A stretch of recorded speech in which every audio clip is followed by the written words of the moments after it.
Children? Good evening ma'am. Okay, so మీకు రేపటి నుంచి ఎగ్జామ్స్ కదా? ఎగ్జామ్స్. సో టెన్షనా? టెన్షన్ అవసరం లేదు. ఎందుకు తెలుసా? ఇయర్ అంతా మీకు మేడం వాళ్ళు క్లాసెస్లో చెప్పుంటారు, అవునా? ఇయర్ మొత్తం అకాడమీ మొత్తం మీకు చెప్పుంటారు.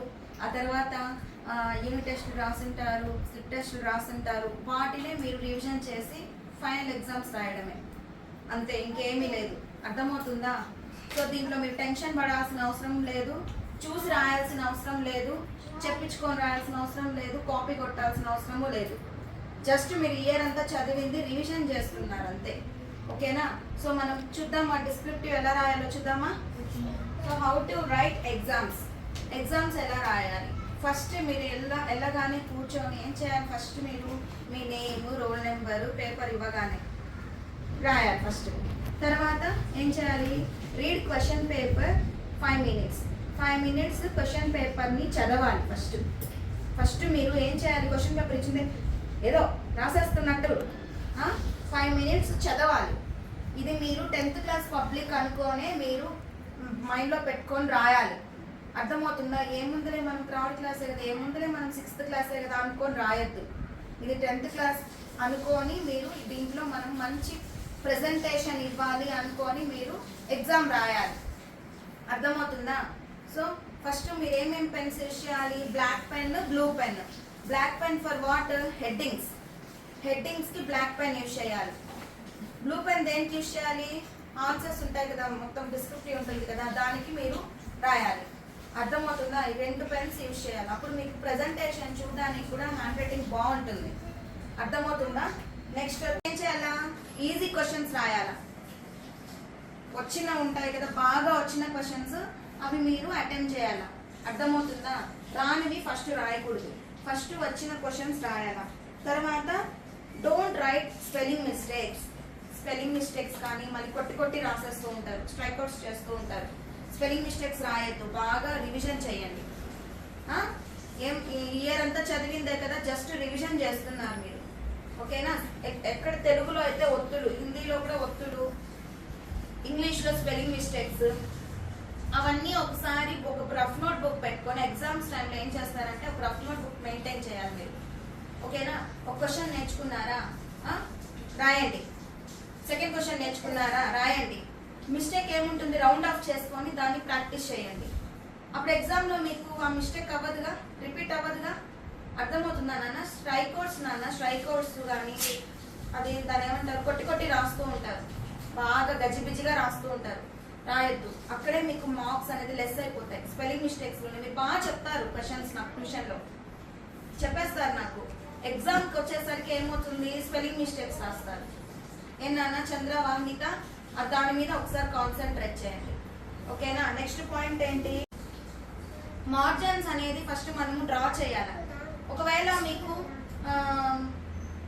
ఆల్రెడీ మీకు ఇచ్చేస్తున్నారంటే ఆన్సర్ షీట్లో నో ప్రాబ్లం, లేకపోతే మీరు డ్రా ద మార్జిన్స్ వేసుకోవాలి. బాక్స్ టైప్ వేసుకొని నీట్గా, ఒకవేళ మ్యాథ్స్ ఎగ్జామ్ అనుకోండి, మ్యాథ్స్కి ఏం చేయాలి? రైట్ సైడ్ మార్జిన్ వేసుకొని రఫ్ వర్క్ అని పెట్టుకొని అక్కడ మీరు మొత్తం మ్యాథ్స్కి సంబంధించిన రఫ్ వర్క్ అంతా అక్కడే చేయాలి. టేబుల్స్ కానీ, అడిషన్ కానీ, మల్టిప్లికేషన్ కానీ ఏదైనా ఉంటాయి కదా రఫ్ వర్క్, అది మొత్తం అటు సైడే చేసుకోవాలి.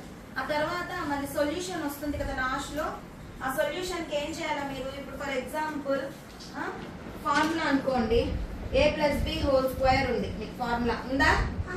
a² + b² + 2ab ఉంది కదా నాన్న. ఈ ఫార్ములాకి మీరు ఇలా బాక్స్ అనేది వేయాలి. ఉందా ఫార్ములా మీకు? ఎస్. నెక్స్ట్ ఆన్సర్ వస్తుంది కదా మీకు లాస్ట్లో. ఫర్ ఎగ్జాంపుల్ a = 25, b = 5 ఏదో ఒకటి ఉంటాయి కదా.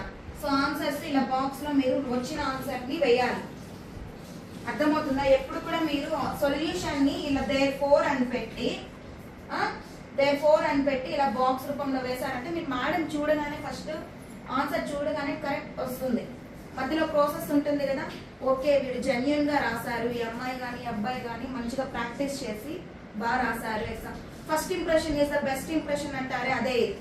మీ పేపర్ చూడగానే వాళ్ళకి మీ మీద ఇంప్రెషన్ వచ్చేసేయాలి.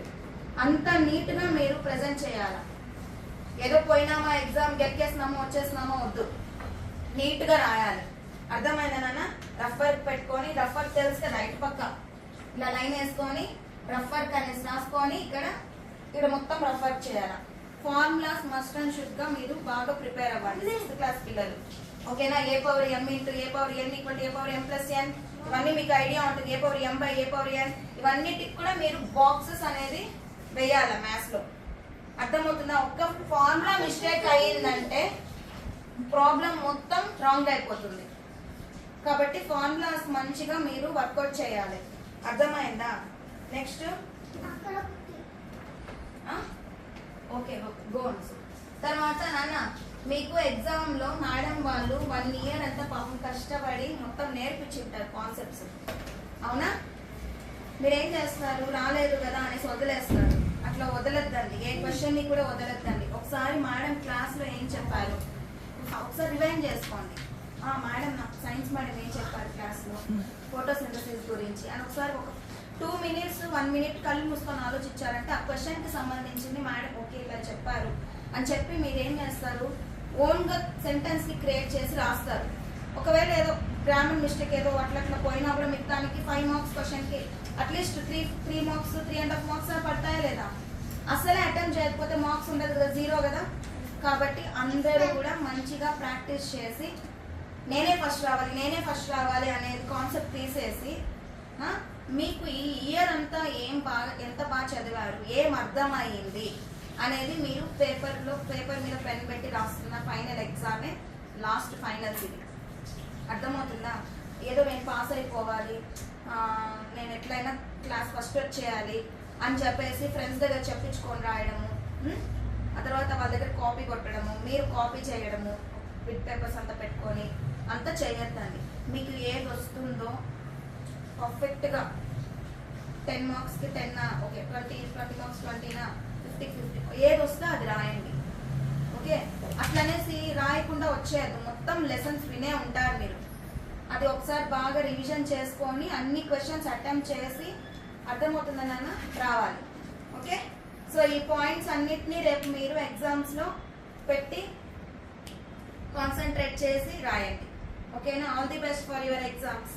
ఓకే? ఓహో అంటే ఈ 10 days కష్టపడతారు అంతేనా?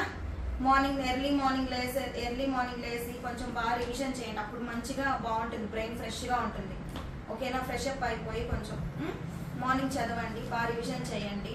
ఆ తర్వాత మళ్ళీ ఈవినింగ్ కొంచెం వర్కౌట్ చేయండి, నైట్ కొంచెం వర్కౌట్ చేయండి. 10 days కొంచెం కష్టపడినారంటే మంచి రిజల్ట్ ఉంటుంది. ఇది మీ 10th క్లాస్ ఫైనల్ ఎగ్జామ్స్ అనుకోనే రాయండి. సింపుల్ ఎగ్జామ్స్ అనుకోని రాయొద్దు, సిల్లీగా రాయొద్దు. ఇదంతా మీరు కష్టపడ్డారు కదా, అలా అవి రాయండి. ఓకేనా? Okay, all the best for your exams. Thank you, ma'am. Okay.